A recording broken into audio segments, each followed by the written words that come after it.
तो आदाब, नमस्कार, गुड इवनिंग, सत श्री अकाल। एक बार फिर आप तमाम लोगों का स्वागत है क्राइम तक की कहानी के इस एपिसोड में। उम्मीद है पूरी फैमिली अच्छी होगी। अक्सर हम में, आप में बहुत सारे ऐसे लोग हैं जो इंटरनेट के इस दौर में इंटरनेट पे बहुत कुछ सर्च करते हैं। बहुत सारे ऐसे लोग हैं जो अपने बारे में भी सर्च करते हैं। पहले कई बार मैंने भी किया, इंटरनेट पर जाकर, गूगल पर जाकर कि मेरे बारे में क्या लिखा है, क्या कुछ है, तस्वीरें हैं या नहीं, वीडियो है या नहीं, या प्रोफाइल के बारे में, विकीपीडिया के बारे में। तो ऐसे बहुत सारे लोग हैं जो जाते हैं और सर्च करते हैं। आज की कहानी इसी इंटरनेट सर्च से जुड़ी हुई एक ऐसी मिस्ट्री है जिसको आज तक एक स्टेट की पुलिस सॉल्व नहीं कर पाई। कहानी अमेरिका के पोर्टलैंड की है। पोर्टलैंड, ओरेगॉन या ओरेगांव, मैं पता नहीं सही प्रोनाउंसिएशन कर रहा हूँ कि नहीं, लेकिन ओरेगांव या ओरेगॉन उस स्टेट का एक शहर है, पोर्टलैंड। और कहते हैं ओरेगॉन का सबसे ज़्यादा जो पॉपुलेटेड सिटी है वो है पोर्टलैंड। काफ़ी घनी आबादी है यहाँ की, और ये पूरा इलाका काफ़ी ठंड है। यहाँ पे बर्फ़ है और इसलिए आइस स्केटिंग भी यहाँ काफ़ी पॉपुलर है। तो कहानी पोर्टलैंड की एक लड़की की है,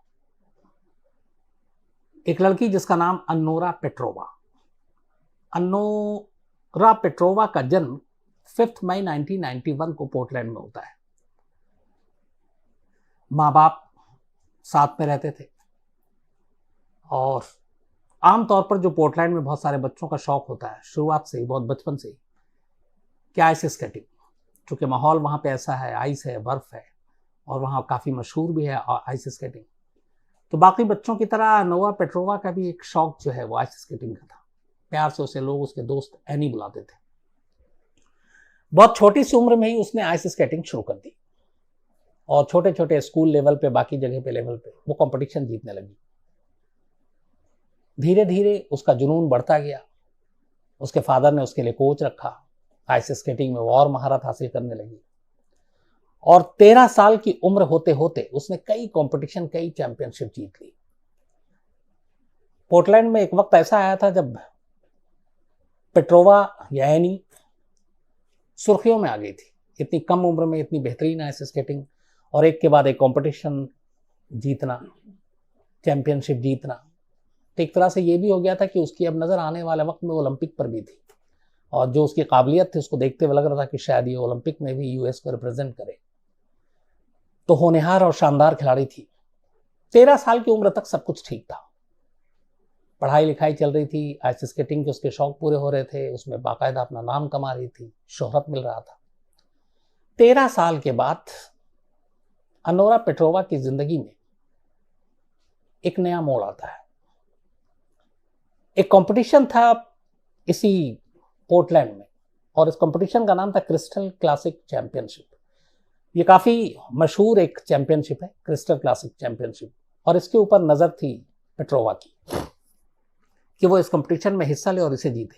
हिस्सा लेने के लिए वो क्वालिफाई कर चुकी थी, और अब उसे ये चैंपियनशिप जीतनी थी, क्रिस्टल क्लासिक चैंपियनशिप। यहीं से पेट्रोवा की जिंदगी में एक बदलाव आता है। चैंपियनशिप से एक दिन पहले रात को वो इंटरनेट पे कई चीजें सर्च कर रही थी। सर्च करते करते अचानक अन्नोरा पेट्रोवा को ये ख्याल आता है कि चलो आज इंटरनेट पे अपने बारे में सर्च करें। मैंने इतने 13 साल की उम्र में इतनी सारी कंपटीशन, चैंपियनशिप जीत ली, तो मेरे बारे में कुछ इसमें है या नहीं है। और इसी के बाद वो इंटरनेट पेज पे जाते जाते देखती है और हैरान हो जाती है कि बाकायदा उसका एक विकीपीडिया वहाँ पे है, और उस विकीपीडिया में उसकी पूरी डिटेल है, उसके माँ बाप की, उसके बारे में। उसने 13 साल की उम्र में अब तक जो कुछ जीता, वो सारी चीजें हैं उसमें, और उस सारे सच। तो उसे बड़ी हैरानी हुई कि आखिर ऐसा क्यों है। लेकिन अचीवर पेज पे जब वो विकीपीडिया के आगे बढ़ती है तो एक लाइन पढ़कर वो हैरान रह जाती है। उसमें उसके नाम के आगे लिखा था क्रिस्टल क्लासिक चैंपियन। अब वो हैरान हो जाती है इसलिए कि ये चैंपियनशिप अगले दिन है, और अभी उसने खेला भी नहीं, हिस्सा भी नहीं लिया। और एक रात पहले इंटरनेट पर विकीपीडिया में बाकायदा अचीवर्स में जो उसकी सारी जानकारी है वो सब सच है। और उसमें एक लाइन ये भी लिखा है कि अन्नोरा पेट्रोवा, इसने क्रिस्टल क्लासिक चैंपियनशिप जीती। अब यहाँ पे हैरान होने की बात इसलिए थी कि ये चैंपियनशिप अभी हुई नहीं, जीती नहीं और अगले दिन होने जा रहा है। तो हैरान होने के साथ साथ फिर उसे ख्याल आता कि शायद उसके डैड ने, उसके पापा ने ये पेज बनाया हो और उसका हौसला बढ़ाने के लिए इस क्रिस्टल क्लासिक चैंपियनशिप को भी उसके नाम कर दिया है कि मेरी बेटी का हौसला बढ़ेगा, मैं अच्छा परफॉर्म करूंगी। तो उसके मन में ये सीधे ख्याल आया। उसने अपने पापा से पूछा कि मैं अभी सर्च कर रही थी, एक मेरा विकीपीडिया पेज है और इसमें ये लिखा है कि ये मैं चैंपियन ये भी जीत चुकी हूँ, जबकि ये तो कल है, तो क्या आपने डाला है मेरा हौसला बढ़ाने के लिए? उसके पापा शायद साफ इनकार कर देते हैं, कहते हैं कि मुझे ऐसे किसी पेज, ऐसे किसी विकीपीडिया या ऐसी कोई जानकारी नहीं है और मैंने तुम्हारा इसमें कुछ जिक्र भी नहीं किया और ना ही लिखा है, बल्कि मैं तुम्हारे मुंह से पहली बार सुन लूं। तो अब अनोरा पेट्रोवा और हैरान हो जाती है। खैर, इसके बाद रात बीतती है, अगले दिन चैंपियनशिप था। चैंपियनशिप में वो हिस्सा लेती है और हैरत अंगेज तौर पर वो इस क्रिस्टल क्लासिक चैंपियनशिप को जीत लेती है। जो बात विकीपीडिया में लिखी थी उसके बारे में वो सच साबित होती है। उसी तरीके से जो विकीपीडिया में उसके बारे में और सारी चीजें लिखी थी वो भी उसके बारे में सारी चीजें सच साबित हुई थी, तो ये भी सच साबित हो गई। अब इसके बाद जब ये चीज हुई, अगले दिन चैंपियनशिप जीत के आती है, फिर वो विकीपीडिया पर जाती है और अब उसका ये रूटीन हो गया और उसमें जाती है और उसमें जो कुछ लिखा होता है तो वो सारी चीजें होती रहती है कि अब ये कंपटीशन जीतोगे, ये चैंपियनशिप जीतोगी। वो एक एक करके उसकी जिंदगी में विकीपीडिया में जो लिखा होता है आने वाले दिनों में वही होता जाता है। अब अनोरा पेट्रोवा हैरान थी और वाकई उसके करियर भी ठीक ठाक चल रहा था और उसके बाद अचानक अब ये हुआ कि इतनी सारी जीत रही थी कि वो एक ओलंपिक की दावेदार हो गई यूएस की तरफ से। फिर एक रोज वो विकीपीडिया खोलती है और देखती है कि उसके फ्यूचर में ओलंपिक के बारे में कहीं कुछ लिखा है कि नहीं। तो वो देखती है कि नहीं है। वो जानना चाहती थी कि ओलंपिक में हिस्सा ले पाएगी, ओलंपिक में जीतेगी कि नहीं जीतेगी। मिला नहीं, लेकिन अब तक सब कुछ ठीक चल रहा था। जो वो कर रही थी वो सारी चीजें सच साबित हो रही थी, विकीपीडिया में आ रही थी जो खबरें। ओलंपिक के बारे में उसके अंदर बहुत क्यूरियोसिटी थी, उसका जवाब मिला नहीं। और यहीं अनोरा पेट्रोवा से एक गलती हुई। वो उस विकीपीडिया पेज पर गई और पेज पर जाकर उस पेज को खुद से एडिट करने लगी। जैसे क्रिस्टल क्लासिक चैंपियन जीत लिया, फलाना चैंपियनशिप जीत लिया, उस पे वो खुद एडिट करके ओलंपिक को भी शामिल करना चाहती थी। लेकिन और जो उसमें जानकारी दी गई थी उसको कुछ बदलना चाहती थी, लेकिन उसने तमाम कोशिश कर ली, पेज एडिट ही नहीं कर पाई। वो पेज उससे एडिट नहीं हो रहा था और जो वो जानकारी देना चाहती थी वो जानकारी वो ले नहीं रहा था पेज। तो परेशान हो गई, फिर हट गई वहां से। थोड़ी देर के बाद वो दोबारा जाकर विकीपीडिया का पेज खोलती है। अब जब खोलती है तो वहां पे बहुत सारी चीजें बदली हुई लिखी हुई थी। जिसने एडिट की वो तो आई नहीं, जो चाहती थी वो लिख नहीं पाई। जो कई और चीजें थी फ्यूचर के बारे में उसके वो बदल दी गई थी और अब वहां नई चीजें थी। और उसमें सबसे खतरनाक 4 लाइनें लिखी थी पेट्रोवा के बारे में। जब उसने पेज खोला दोबारा इस कोशिश के साथ कि वो एडिट करेगी और नहीं खुला, और जब दोबारा खोला तो बदली हुई जो चीज थी उसमें एक लाइन लिखी थी, Anora Petrova is a selfish little bitch who is going to get what she deserve. यानी अनोरा पेट्रोवा एक सेल्फिश लड़की है और अब उसे वही मिलेगा जो वो डिजर्व करती है। ये पहली लाइन थी। इसके आगे इसी पेज पर लिखा हुआ था कि अनोरा एक अनाथ लड़की है जिसके माँ बाप एक कार एक्सीडेंट में मारे गए थे। अब ये चारों लाइन बड़ी खतरनाक थी। पेट्रोवा को ये लगा कि इसमें एक तो सेल्फिश और ये कि अब वो उसे वही मिलेगा जो डिजर्व करती है। ये पढ़कर हैरान, और इससे ज्यादा परेशान ये कि उसके माँ बाप दोनों जिंदा हैं, थोड़ी देर पहले उनके साथ, और अब इसमें लिखा हुआ है कि वो अनोरा पेट्रोवा एक अनाथ लड़की है और उसके माँ बाप एक कार एक्सीडेंट में मारे गए। ये पढ़ते ही वो घबरा उठती है, भागकर दूसरे कमरे में जाती है, देखती माँ बाप घर में नहीं है। वो फोन करती है, फोन उठता नहीं है, कई बार फोन करती है। उसके बाद थोड़ी देर बाद उससे खबर मिलती है कि एक कार एक्सीडेंट में उसके माँ बाप की मौत हो गई। अब वो परेशान हो जाती है क्योंकि अब तक विकिपीडिया पे जितनी भी चीज़ें उसके बारे में आ रही थी सब सच साबित हो रही थी एक एक कर, चाहे वो कंपटीशन की बात हो या फिर चैंपियनशिप जीतने की बात हो। पहली बार उसने उस पेज को एडिट करने की कोशिश की और उसी कोशिश के दौरान उसे ये बुरी खबर मिली कि अब उसे वही मिलेगा जो वो डिजर्व करती है, और ये एक अनाथ लड़की है। और ये उसने तब पढ़ा जब उसके माँ बाप जिंदा थे, और इसको पढ़ने के कुछ देर के बाद ही माँ बाप एक रोड एक्सीडेंट में मारे गए, ठीक वैसे ही जैसे लिखा था कि कार एक्सीडेंट में मारे जाएंगे। पढ़ने के बाद, माँ बाप की मौत के बाद, अब अनोरा पेट्रोवा बुरी तरह से घबरा गई और उसका इस पूरी खबर से काफी गहरा असर पड़ा। वो डिप्रेशन में चली गई, परेशान हो गई, और अब उसकी सारी चीजें बदल गई। हालत ऐसी हो गई कि वो कंपटीशन में हिस्सा नहीं ले पाती और धीरे धीरे इन चीजों से दूर होती गई। इस दौरान में उसके जो रिलेटिव थे अलग अलग उसको शहरों, पोर्टलैंड से बाहर भी ले गए, इधर उधर कई जगह पे ले गए और इलाज कराया। धीरे धीरे वक्त बीता और अनोरा पेट्रोवा जो है अब वापस फिर से ढर्रे पे आने लगी। और जब उसकी तबीयत ठीक हुई फिर उसने कहा कि वो फिर से कोशिश करेगी आइस स्केटिंग की। इस दौरान में वो एक बार स्विट्जरलैंड निकल गई और स्विट्जरलैंड में भी उसने हिस्सा लिया। फिर यहाँ पे आकर उसने अमेरिकन जूनियर स्केटिंग में हिस्सा लिया और वो भी जीत गई। लेकिन जब इलाज के बाद वो ठीक हुई और दोबारा आइस स्केटिंग में उसने हिस्सा लेना शुरू किया, अमेरिकन जूनियर विनर भी बनी आइस स्केटिंग में। इस दौरान में उसने एक चीज़ किया कि उस हादसे के बाद, माँ बाप की मौत के बाद और उस 4 लाइनों को पढ़ने के बाद पेट्रोवा ने विकिपीडिया पेज पर जाना छोड़ दिया। उसने कहा कि अब वो पेज को कभी दोबारा नहीं खोलेगी, ना इसे पढ़ेगी। एडिट करना तो दूर की बात है। तो उससे दूर हुई और उसकी ज़िंदगी अब सब बदलने लगी, फिर से उसी ट्रैक पे आ गई और सब कुछ ठीक ठाक उसका होने लगा। इस दौरान में उसने फिर कंपटीशन भी जीतने शुरू किए। अब जब सब कुछ ठीक होने लगा, फिर थोड़ा वक्त बीता, वो बेहतर पोजीशन में आ गई, तो एक बार अचानक उसके फिर मन में ख्याल आया कि माँ बाप की मौत को भी वक्त हो गया। इस दौरान में उसने दोबारा जूनियर कंपटीशन जीता अमेरिका का और अब जिंदगी में सब ठीक ठाक है।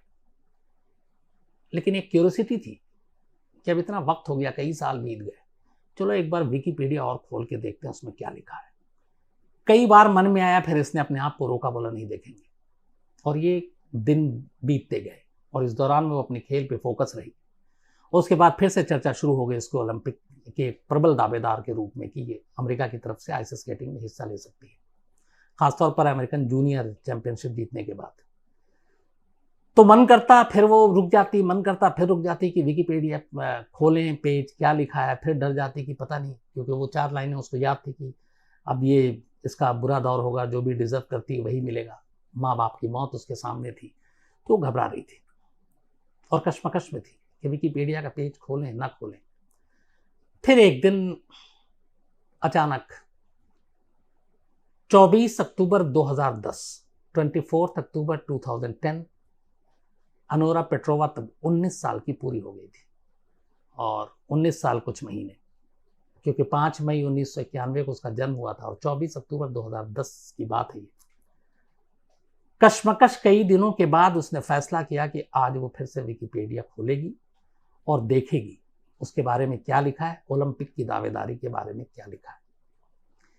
इसके बाद वो खोलती है आखिरी बार और ये तय करती है कि आखिरी बार, इसके बाद फिर कभी नहीं खोलूंगी। लेकिन जैसे ही वो खोलती है, जो कुछ लिखा था उसको देखकर उसके पैरों तले जमीन खिसक जाती है। आखिरी बार जब उसने विकिपीडिया खोला तो उसके पेज पर लिखा था अनोरा पेट्रोवा के कि अनोरा पेट्रोवा एक American junior ice skating winner थी और इस अनाथ की मौत इसके लालच और अकेलेपन के कारण हुई। तो जैसे ही उसने खोला उसके बारे में पहली बार अब लिखा है कि अनोरा पेट्रोवा एक American junior ice skating winner थी और इस अनाथ की मौत इसके अकेलेपन और लालच की वजह से हुई। इसके बाद 2-4 दिन बीत जाते हैं, घर से ये बाहर नहीं निकलती। उस वक्त घर में कोई था नहीं। पड़ोसियों को खबर मिलती है, पड़ोसी पुलिस को खबर करते हैं कि ये घर बंद है और कई दिन से पेट्रोवा बाहर नहीं आई है, ट्रेनिंग में भी नहीं जा रही है। इसके बाद पोर्टलैंड पुलिस पहुंचती है, घर का दरवाज़ा तोड़कर अंदर दाखिल होती है। जब अंदर दाखिल होती है तो कंप्यूटर टेबल पर अनोरा पेट्रोवा की लाश पड़ी थी और वो लाश देखकर ये अंदाज़ा हो गया था कि इसकी मौत को 2-4 दिन तो हो चुके हैं। इसके बाद पुलिस पोस्टमार्टम के लिए ले जाती है और अब तफ्तीश शुरू होती है। कोई सुराग नहीं मिलता, माँ बाप पहले ही मर चुके थे। लेकिन अनोवा की जिस तरीके से मौत हुई और एक अमेरिकन जूनियर चैंपियन थी, तो उसके बारे में पूरी तफ्तीश करनी ज़रूरी थी। तो पुलिस हर एंगल से मामले को खंगालती है और आखिरकार उसके कंप्यूटर से एक लेटर मिलता है। ये लेटर अनोरा पेट्रोवा ने अपने एक साथी कॉम्पिटिटर, आइस स्केटिंग का, वो भी चैंपियन था, अलग अलग कई चैंपियनशिप जीते थे और अनोरा पेट्रोवा का दोस्त था, उसके नाम लिखा था। बट ये लेटर उसने सेंड नहीं किया था, ये उसके कंप्यूटर में ही था, पर पूरा लेटर उसने लिख रखा था और उस लेटर में उसने अपनी पूरी कहानी लिखी थी। वही कहानी जो इंटरनेट पर जाकर पहली बार विकिपीडिया उसने देखा, उसमें उसके चैंपियनशिप जीतने की बात लिखी थी जो अगले दिन थी और फिर सच हुई। फिर उसके बाद उसके जितने भी उसमें चीज़ें लिखी थी वो सारी सच हुई। फिर अपने माँ बाप की मौत के बाद की बारे में कि एक बार मैंने उसको एडिट करने की कोशिश की और ये मैसेज आया हूबहू, वो सारे उसने लेटर में वो मैसेज लिखे कि एक रोड एक्सीडेंट पे मौत। फिर उसने लिखा कि मैंने उस रात इसको पढ़ने के बाद अपने माँ बाप के मोबाइल पर बहुत कॉल किया, बल्कि एक जगह ये भी था कि फ़ोन उठा भी लेकिन मुझे दूसरी तरफ से हंसने की आवाज़ आई। सारी उसके साथ जो ज़िंदगी में हुआ था उसने उन सारी चीज़ों का जिक्र उस लेटर में किया था जो उसने अपने दोस्त के नाम लिखा था। पुलिस के हाथ ये लेटर लगता है, उसके दोस्त से पूछताछ होती है। अब ये नई थ्योरी सामने आती है, विकिपीडिया में लिखी हुई बातों का सच होना। पुलिस इस एंगल से सारे मामले की जांच करती है, सारे घटनाओं की कड़ियों को जोड़ती है और आखिर में पुलिस ये मानती है 2-4 चीज़ों को लेकर सामने तफ्तीश के बाद। एक, जिस रात अनोवा पेट्रोवा के माँ बाप की रोड एक्सीडेंट में डेथ हुई, उस लेटर में लिखा था कि उसने बहुत सारे कॉल किए और एक कॉल में उठाकर सामने से हंसने की आवाज़ आई। बट कॉल डिटेल की रिकॉर्ड से ये पता चला कि उस रात अनोवा पेट्रोवा ने अपने माँ बाप को कोई कॉल ही नहीं किया था, कोई बातचीत नहीं हुई थी। अब लेटर में ये लिखा हुआ था। दूसरा, कभी उसने अपने किसी दोस्त से ये शेयर ही नहीं किया था कि उसके एक विकिपीडिया पेज है जिसके ऊपर उसके बारे में सारी जानकारी है। तीसरा, पुलिस को फिर वो विकिपीडिया पेज ही नहीं मिला जिसमें उसकी सारी सच्चाई होने की चीजें जो लेटर में लिखा था वो सामने आ रही थी। चौथा, पुलिस को कोई ऐसा पुख्ता सबूत नहीं मिला, इंटरनेट और बाकी लोगों से भी पूछताछ के जरिए, कि जो जो चीजें लिखी गई थी वो सच हुई थी और ये वाकई में अस्तित्व में था भी कि नहीं ये विकिपीडिया। लेकिन लेटर में पूरी डिटेलिंग के साथ अनोरा पेट्रोवा ने अपने दोस्त को सारी कहानी लिखी थी।